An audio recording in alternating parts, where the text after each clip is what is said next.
On this show, we talk a lot about retirement planning. And when it comes to finances, the realities of aging can be quite different between men and women for a whole host of reasons. But the financial part of that picture is both bigger and more nuanced when we think about the various gender dynamics at play. So today we're going to focus on that with the author of a really interesting, really thought provoking book. Her name is Moira Welsh. She is an award-winning journalist at the Toronto Star, and the title of her book is The Astonishing Lives of Older Women: How to Create Pleasure Over Peril in the Age of Peak Longevity. Moira, hello there. Hello, thank you for having me. My 88-year-old mom passed away a year ago. She was solo for 44 years. She used the word crone to describe her extraordinary group of women friends. And she would love that I'm having this conversation with you. What was the prompt? What had you bring it together and say, I'm going to devote a lot of my time and energy to bring these stories to life? The prompt was an email that I received in late 2022, and it was a woman who had read my first book, and she said, there are a lot of us older women out here in our 70s and 80s, and we can't afford life anymore, and nobody cares. And so I was leading the Star's third act project at the time, created by the Star's publisher, Jordan Bitov, and I thought I would look into this for a book, but I also, within the next months or so, started writing stories about it as well. There is great latitude when you think about personal finance. I mean, we talk about a gazillion topics, but all through the lens of personal finance. How did money inform your thinking in this book? Because as you read these stories, it's a part of it, but it's not the it. No, and it's really interesting because it is there, and yet it's floating all around, but it is not the only thing. So it's I really like your the way you describe that. Money is everything in a way, and especially to these women in the sense that they are struggling so hard to find a way and survive. They're smart, they're educated, they've had incredible lives, in their earlier adult years, and they've accomplished a great deal. But money seems pervasive, even though they are still enjoying the pleasures of life. Mm. So it's a huge piece of the struggle. Yeah. There's a piece of financial advice in here that struck me like a lightning bolt, and it's not one that you will see in any book, including The Wealthy Barber. And it was from a woman you profiled named Susan, who spent 9 months living in her car. And she argues that women should always own a car, quote, because the difference between being homeless with a car and without a car is truly day and night. Give us some more context to that quote. I mean, that's just like a unbelievable assertion. So this is kind of it was shocking to me at first, but then the more I researched, the more I realized how common it actually is. It's more common in the United States, where their system has even less safeguards for women than Canada's. But women are finding themselves unhoused, so to speak. They're losing their homes. They are running into rents that are rising. Even now that rents are going down, slightly, it's still far too much. There's the term rent eviction, which I know you well know, and your audience does too, I'm sure. They've found themselves dislodged from society, essentially. And so they don't want to go live in a shelter. They do not see themselves living on the streets. So the only other option is a car. And when I started mentioning this to friends, they would say, oh yes, when we go hiking, we see this woman. She's in a little red car and it's filled with belongings. And I said, well, describe her. And she said, well, she's got like white hair and it's in a little bob. And she just sits quietly in her car. And it's clearly it is where she is living. Yeah. And it's not uncommon, but we're not talking about it. Yeah.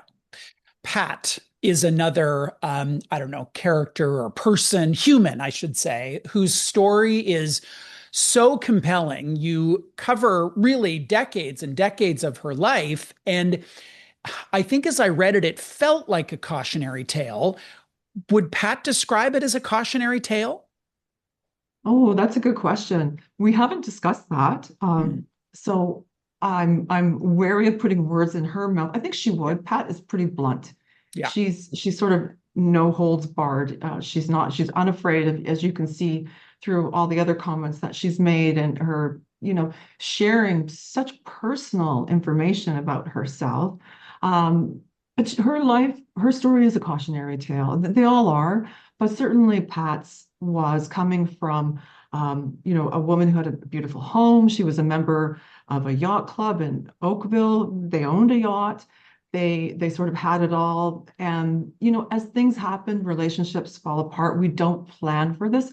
And I think this is the scariest part of all of this is to know that you can go into a relationship or create a life with the expectation that it will work out really well, but you can't plan for the future. You can't plan for whatever changes appear in relationships. And so divorce plays a massive role in Yeah. the loss of income for people. And if you make subsequent decisions that aren't going to sort of provide, they might be full of adventure, which hers were, but they don't provide for a stable existence. Think about that because you want to experience the joys of life. But boy, things can go downhill fast. I think the thing that struck me so much about her story was it wasn't like she made some massive error. She didn't get caught up in a scam with a Nigerian prince. She didn't get fleeced. She didn't have a substance abuse problem. It was a series of relatively small things that didn't quite work out. And then she's in a trailer park in Pigeon Lake. Um, where where is the redemption in Pat's story? Can we talk about what she found in terms of the communal living idea? Is there some optimism there for you?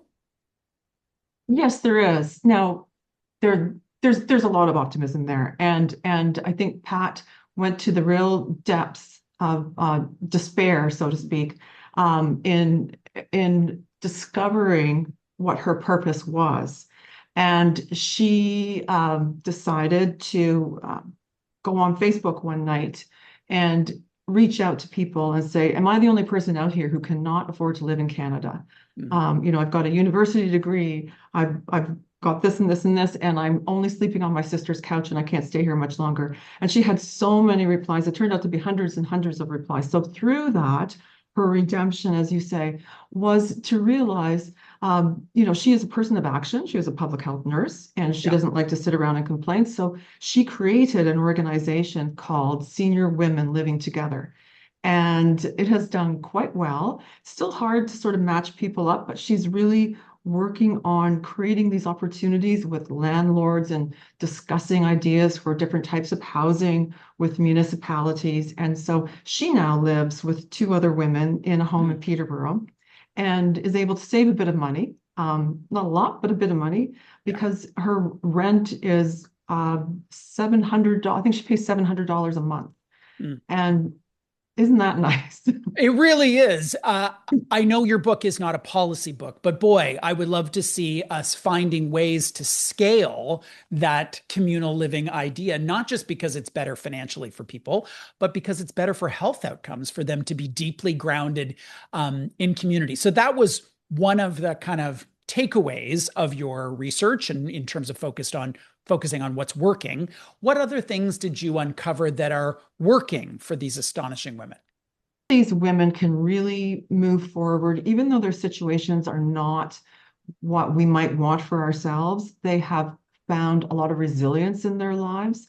They Mm. are finding ways to be innovative in the way they live, in the way they socialize, so that on a sort of a social personal level, that's one piece of it, because that really does impact an individual's well-being. But on a grander scale and policy-wise, I actually do hope that my book does raise policy discussions because I think it is so important.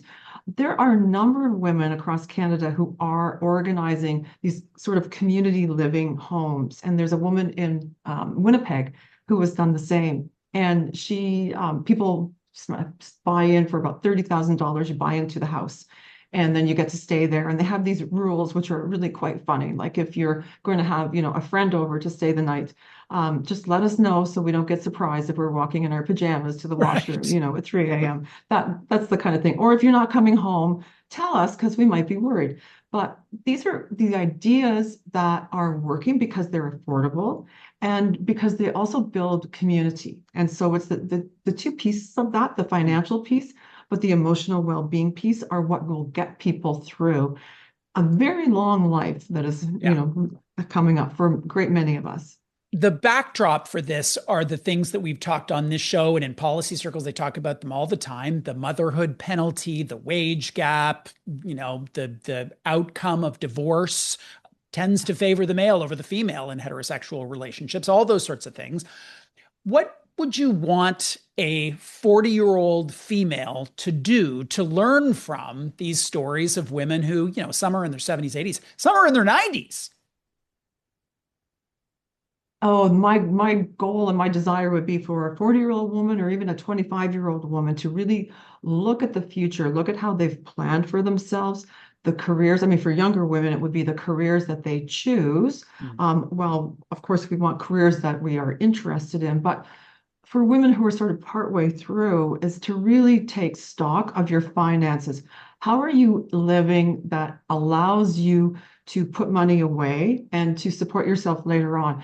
For example, we all like to live in marvelous homes, but if we're spending all of our money on mortgages, that does not allow us to put any money away in, RSPs or, any other, savings investments vehicles. So is it worthwhile to consider how you live? Do you have to live in such an extravagant way? I mean, frankly, a small in Toronto or in Ontario, for the most part, tiny houses are considerably extravagant in terms of their cost. But and that's one of the problems actually that we've all run up against is this sort of issue. But really consider how you are spending your money, and do you need to spend it in a certain way, or can you put that money aside for your own self in your later years? So be a bit selfish. Your choice as an author was to to put these stories front and center. So a lot of times, I mean, I read a million of these books, and mostly the story is the hook, and then it's tips and tricks and tips and tricks. So I love that you had these stories be front and center, and they're so visual and specific. You did include expert insight. What is the number one thing you took away from Leanne Kaufman? She's a financial services executive, has been for decades, and she brought kind of like a database or a third party perspective to these stories. What's one thing you took from her? She she's she's very interesting in that her discussions really talk about, and her focus is really on older women, at least in our conversations. And I know she works with other organizations as well. So aging is a big issue for her. But what I found compelling was that she said, and she's a financial expert, she said she wasn't aware of the struggles that so many women were going through. And if she wasn't aware, then so many others are not as well. And so, but she obviously had already learned that. That was before my discussion with her. But she really talked about planning and planning for the future and preparing. And it's all that stuff that we don't really like to do or we get too busy to do. But if you think about it, a huge percentage of Canadians do not have a will. And that makes life pretty miserable if, for the people you leave behind. So there are little points like that that are so important, but also finding ways to invest in a pension or finding other vehicles for investment. And even if you don't have a lot of money, thinking about the compound interest over time and talking to a financial advisor. And even if I'm not in the position to recommend any advisors or so on, but find one who's affordable enough and just, pragmatic enough that can help someone who perhaps doesn't have a lot of money to invest, but can still find a way forward for them. You're a woman. You're the author of the book, but you're a woman here, and you're having all these conversations with experts and real life people. What are some things that you took away personally for your own life that were particularly resonant for you? I mean, yes, you're a reporter. Yes, you're, somewhat removed, but you're also a human. Yeah, and I'm a single mom, and so I feel all of this quite deeply, to be honest with you. Yeah. It's interesting because as journalists, we write a lot of different stories, but as an author, we often perhaps choose issues that we might be afraid of, that Mm, might bring we might write about what we fear. And so while I did not go into this with that idea, I think I was drawn to it as well.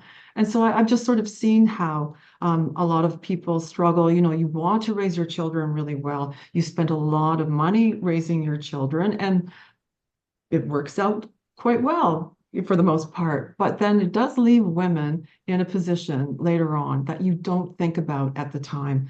And so I think what I've recognized, and what I've learned is try to think 20 years hence what your life might be like when you are sending your child to private school, or paying thousands of dollars a year on sports teams, whatever it is, whatever your interest is. We want the best for our children, but it can leave you in a position of kind of wondering what you were thinking yeah. early Vulnerability. on. I can Yeah, sure. yeah, yeah.